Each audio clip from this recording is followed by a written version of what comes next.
newcomers to the parable genre like me, um, what do you think are like the three best parables to read first? Well, that's such a great question, and I will start with John David Mann and Bob Burg's book, The Go-Giver. I think that even if you're not in business, that is just such an awesome parable, and the same lessons that we learn that make us successful in business are also what will make us successful in life if we apply them there. So I love that one. So I'll put that on the top of the list. The Alchemist, and oh, I can't believe it, but the author's name is Paulo Coelho. I'm drawing a blank on the name, but The Alchemist is one. It's not. It's more of a life parable, so you don't have to be looking for anything specific on it.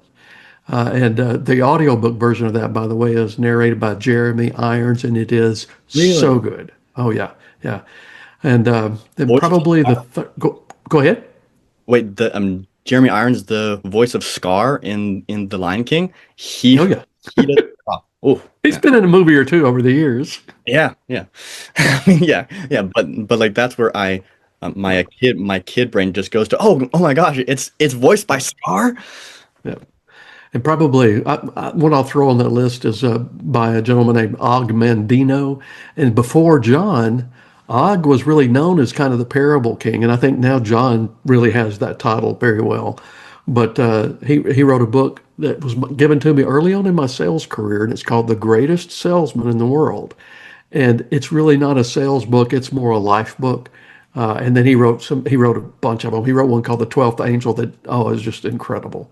But that's probably the ones I would start with is John's, The Alchemist, and then the Greatest Salesman in the World is probably where I would send someone. But the fun thing about a parable, it doesn't matter if you're learning business lessons or like in this. This one is also is my first ever venture outside a business and sales context because this one is really more of a life. Everybody in the world needs to get their finances in order. So, this is not just, okay, if you're in sales, you need this book, or if you're in business, you need this book.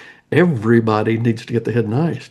But so it's a different thing. But a parable, if it's well done, I loved John's forward in the Hidden Heist because number one, John's my favorite writer anyway, and then he said really good things, and I liked that. But his opening line about that in the forward. He said, "It's easy to write a parable." Wait, scratch that. Hold on. It's easy to write a bad parable. To write a great parable is just so hard to do. I'm paraphrasing, but that is so true. But if you do a good job with it and you draw the readers in and they can't let go of it and they learn some things either that makes their life better or their business better, that's a good day for them.